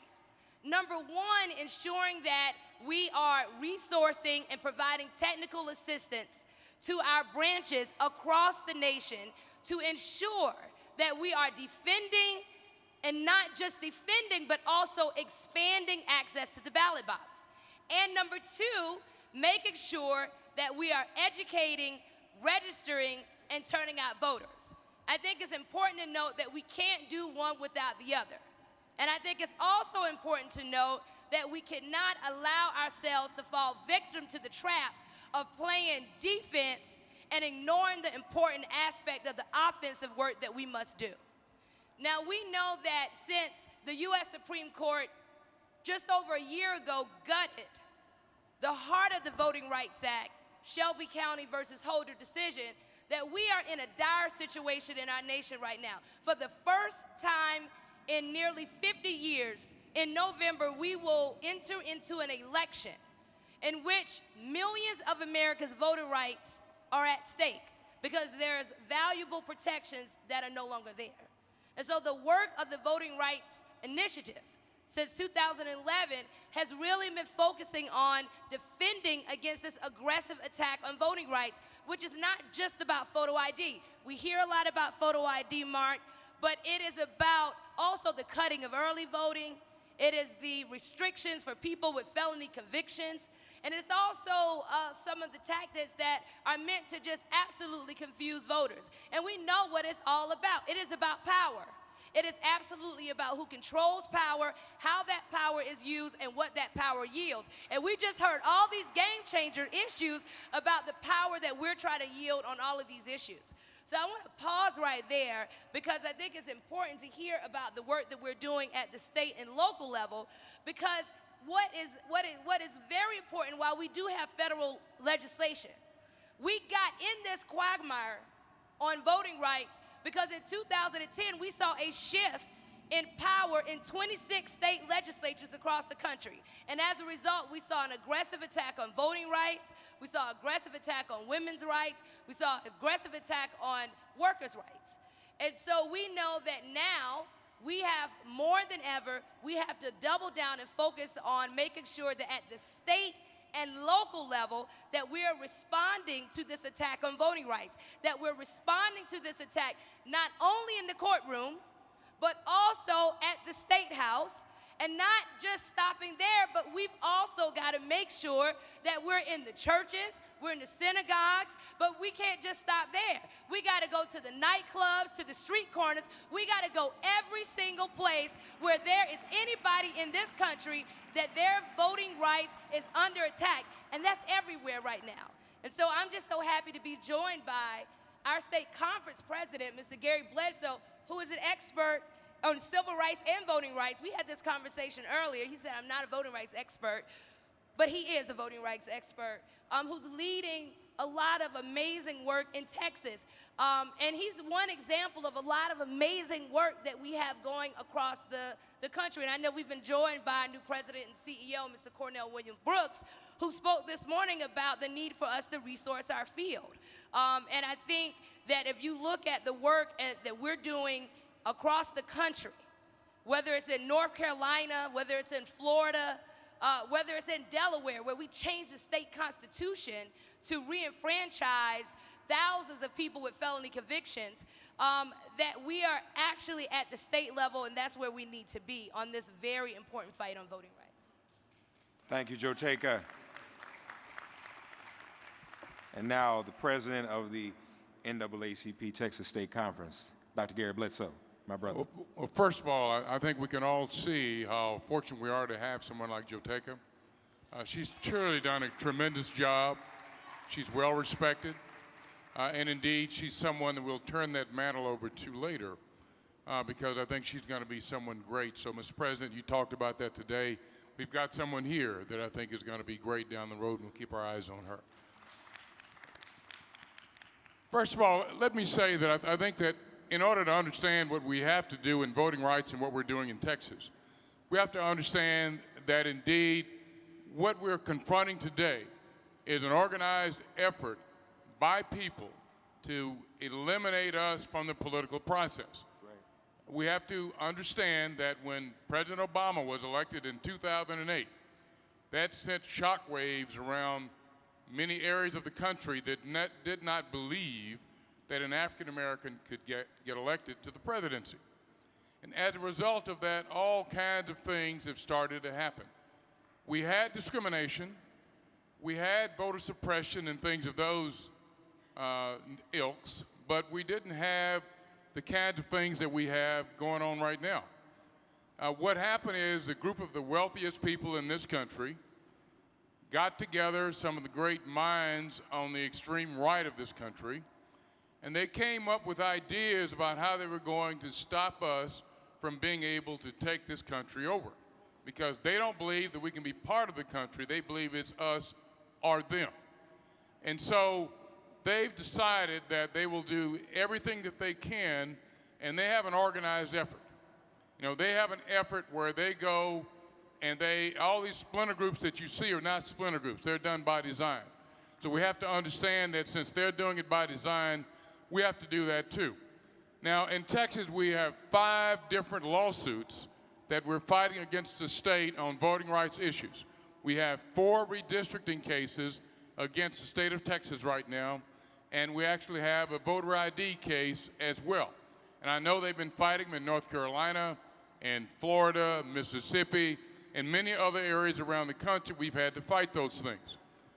But another thing that we've done in Texas, because we need to have data, is we continue to have an 800 hotline every election day. I think that's extremely important. Now, in order to deal with litigation, you have to have lawyers. You just can't have 1 or 2 lawyers. You have to have a great number of lawyers who are going to be able to go out and do the work. But we have to have lawyers that actually know the area of redistricting.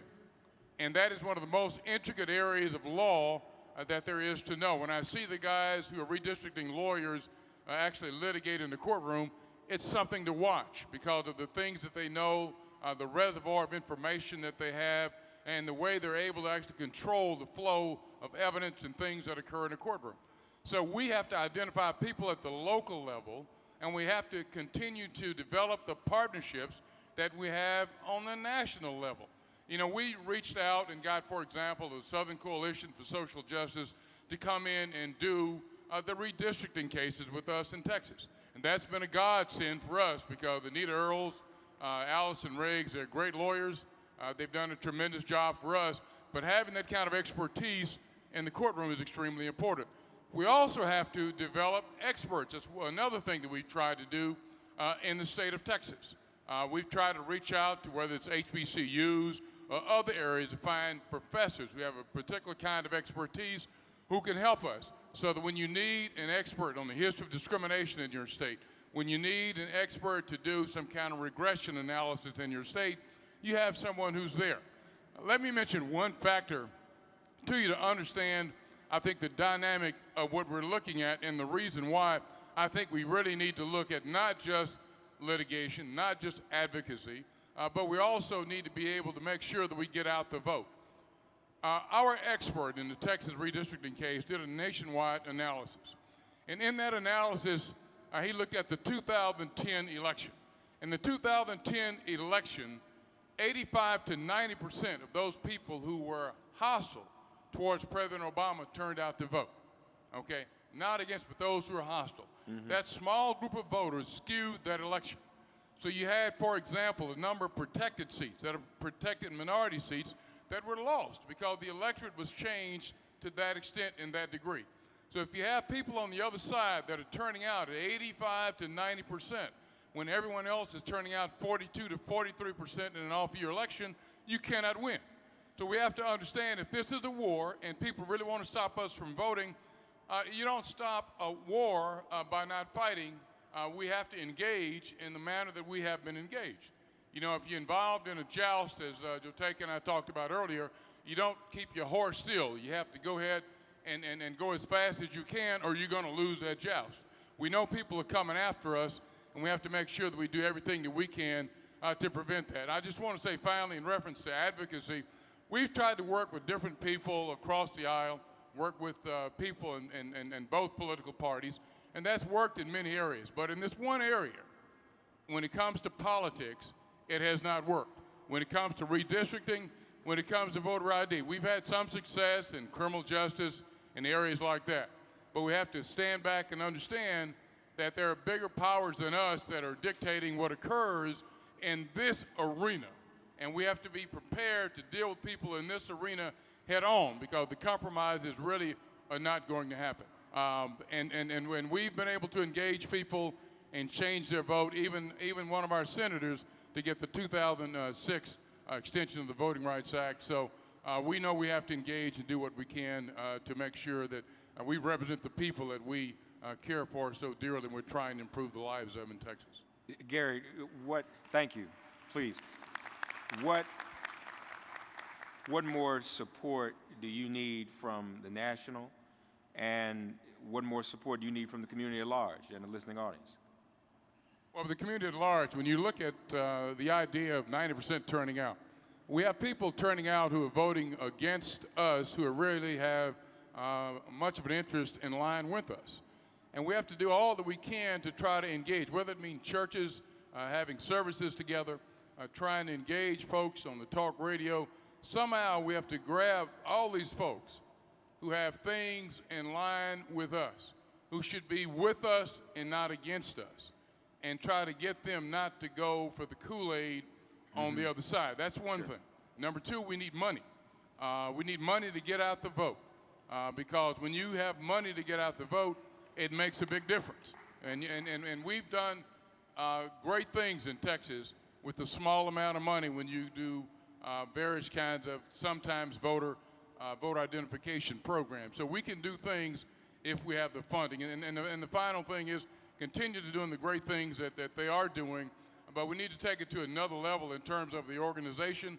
And people must understand that you can't try to reinvent the wheel all the time. We've got the NAACP, and the NAACP is really the fulcrum where everything can happen. When you try to bring about the voting rights experts and the lawyers and all those folks together so we can try to put together a plan and deal with this, because we have to realize that they have an understanding of the Supreme Court that we don't have, that is going to take a real organized effort on our part, and only the NAACP and no other organization can do that. Thank you, Gary. Joteka, I have one more question for you, but before I ask that, in the interest of time, we'll have a few moments for questions from those of you in the audience. So if you've got a question now, not necessarily a comment, but a question for any of our panelists, we want you to go ahead and start forming a line, as the gentleman has already done right there. And as you form that line, Joteka, tell the audience what they can look forward to in terms of ongoing initiatives, trainings, and what have you from the Voting Rights Division of the NAACP. Thank you for that question. I want to raise two areas. Number one, the NAACP recently launched our National Vote Watch program. We've already, to date, we have trained nearly 400 NAACPers. Now, after the Shelby County v. Holder decision, you know, the lights essentially turned out in terms of the Department of Justice ability to track local election changes. We think a lot about state legislative changes, photo ID, or cuts to early voting, but what's most dangerous in this post-Shelby era is the ability for a local election commission, Florence County in South Carolina, can make a decision to move polling places. We've seen counties in Georgia decide that they want to move half the polling places and turn the police precinct into a polling place. And so we're seeing all kind of mischief going on across the country. So we have to be the eyes and ears. So we have launched a national program so that you can watch it and report it to the NAACP on our national website, or you can call our office. So that's something that folks can look forward to. Number two is for the work that we're doing really in this area around democracy and the greater attack on democracy and this influx of money in politics. And I'm looking at you, Mama Dukes, because of the work that you're doing in New York State to really deal with how we have fair elections. Because we have seen with the recent Supreme Court case in Citizens United and the McCutcheon decision that we're seeing more and more money flooded into elections. And what that is on the flip side of the voter suppression fight is that we see more money in and it dilutes our voices, and we're also being cut out and our access is being cut. And so we know that we have to double down those efforts and do more education. And I think it's important to note that we are organized. We heard this morning our leaders say we have power. And that's important because I can tell you one thing that I will always bet on. We're in Vegas, and I'll tell you can bet on this, that every single day, all day, any day, organized people will beat organized money. And you can go and take that and bet on it. That's right. That's right. Well said.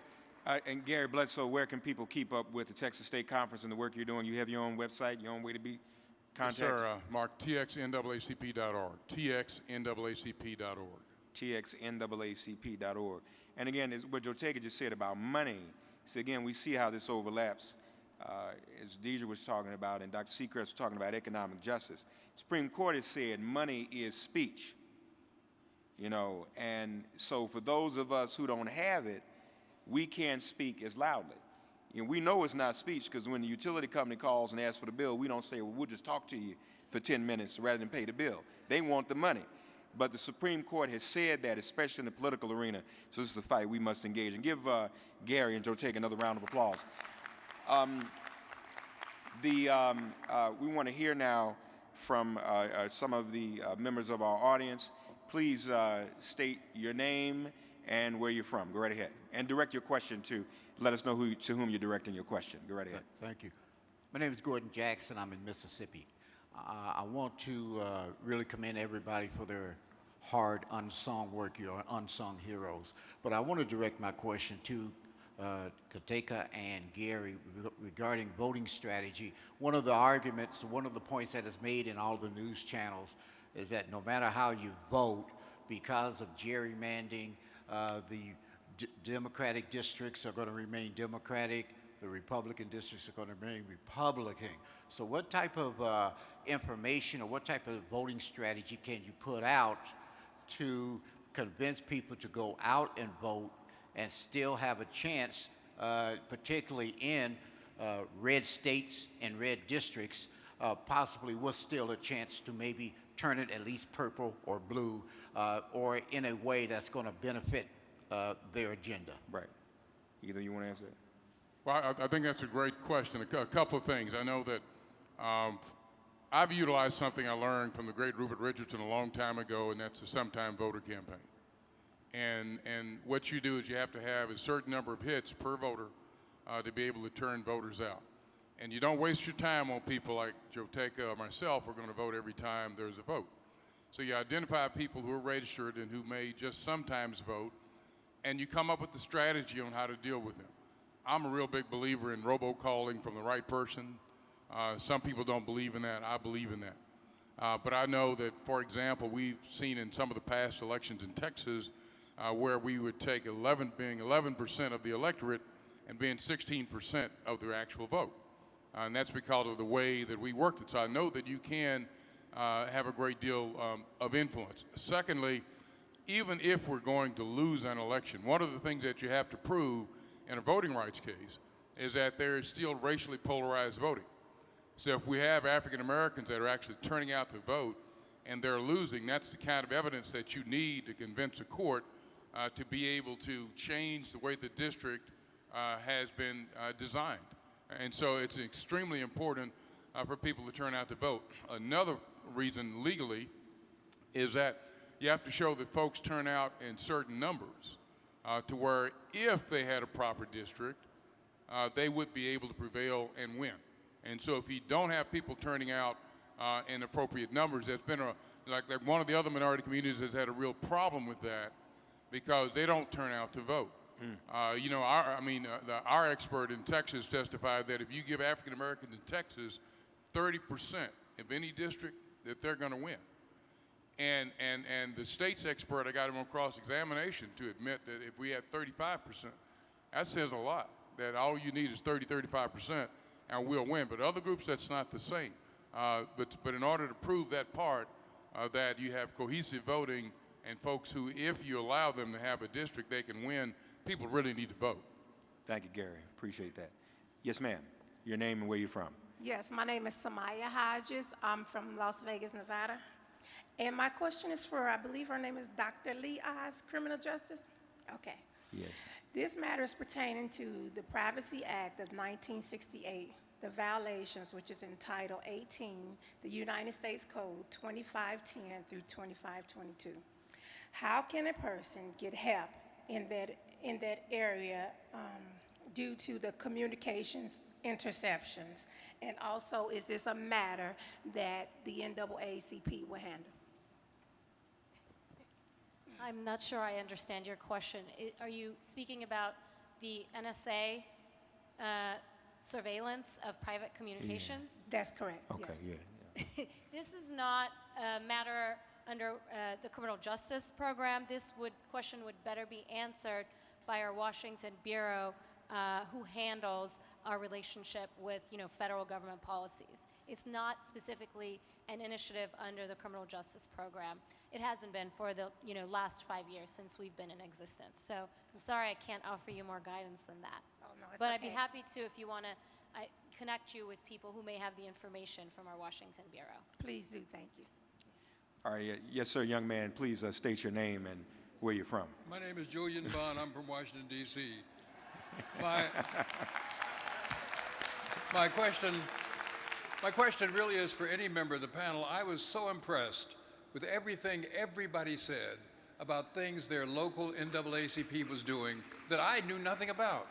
And I was so excited to hear that this was being done here, this was being done here, this was being done here, this was being done here, just down the line. Now, I subscribe to a Google alert for the NAACP. So every day on my telephone, I get a list of things the NAACP has done. Almost every single time it's had a Freedom Fund dinner. Somebody got elected president, something else happened. None of these things, news accounts of the NAACP, ever appears on my Google alert.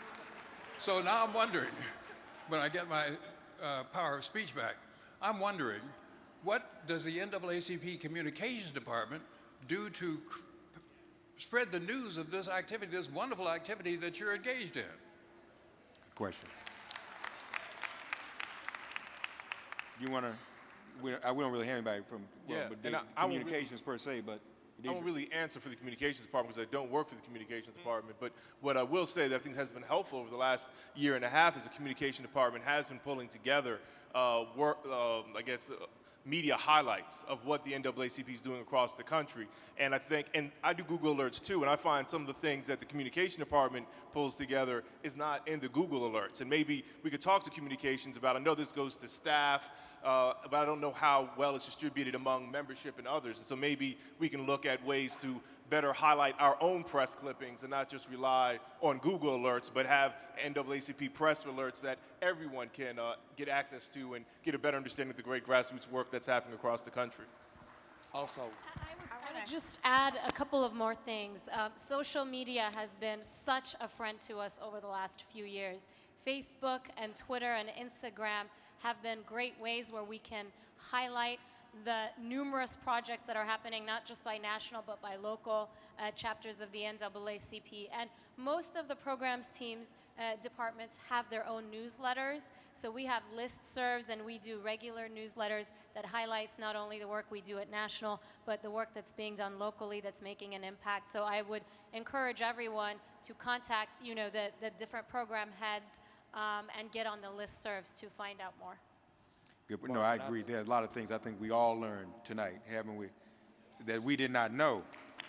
And that's the point of this, so we can know what the NAACP is doing and just what this is an organization. We've seen that tonight, if we've seen it at no other time. This is what a well-oiled machine the NAACP is. Our time is getting short. Let me ask the powers that be. Can we get these last few? So we'll be able to. So I have one follow-up that I want to interject on that, and then this will be the last question. Okay, fine. And the answer will have to be less than a minute. But on the communication thing, two really powerful tools we have that you all should check out.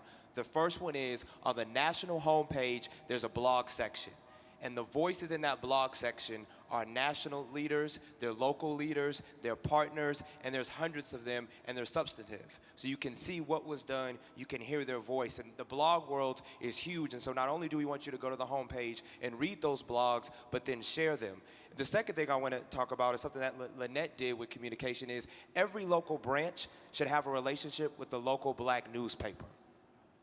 That's one of our huge ways to get our information out. So we have to go back to that dialogue, go to those individuals in your community and rebuild that relationship. All right, well said. And sorry, this will be the last question, sir. Go right ahead, tell us your name and where you're from. Tom Roberts, Ohio Conference. Yes, sir. For the sake of time, I won't ask a question. I'd like to make a 30-second statement to all of the delegates. I've been on a conference call for the last 3 years. You know, Ohio is one of those voter suppression states. And the General Assembly has done everything other than voter ID. But I wanted to say I've been on a conference call for the last 3 weeks with people in the national and state, such as the Advancement Project, the League of Women Voters, and others who have been willing to share their information and knowledge with me as the state conference political action chair. And that information I've been able to share with the local branches. So one of the recommendations I will make is that to build the coalitions that Gary's talking about at the state level and get the knowledge from those groups who know it, the attorneys who have that information, the groups that have that information, and then we can disseminate that information to our local political action chairs. And I'll save the question for Jatika at a later time. Thank you. All right, thank you for that. We want to please acknowledge all of our presenters this afternoon. Jacqueline Patterson, Environmental and Climate Justice. Ruth Story, Gulfport, Mississippi. Dr. Niaz Khazravi, Criminal Justice. Ardora Obi Nweze, Florida State Conference. Diedrich Asante Muhammad, Economic Justice. Dr. Shelley Seacrest, Alaska, Oregon, and Washington area. Victor Good, Education Director, Interim. Dr. Barbara Desmond, Education Chair in the NAACP Maryland State Conference. Dr. Niobli Armour IV, Health Director of the NAACP. Lynette Campbell, Arizona State Conference, the Health Chair. And the Voting Rights Department of the NAACP, Joteka Edie.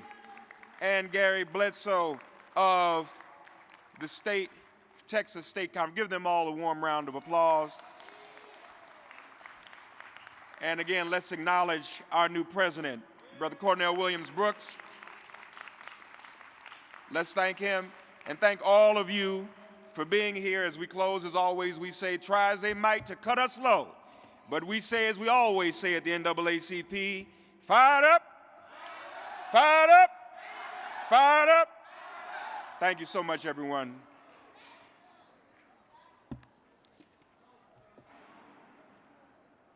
Are we on?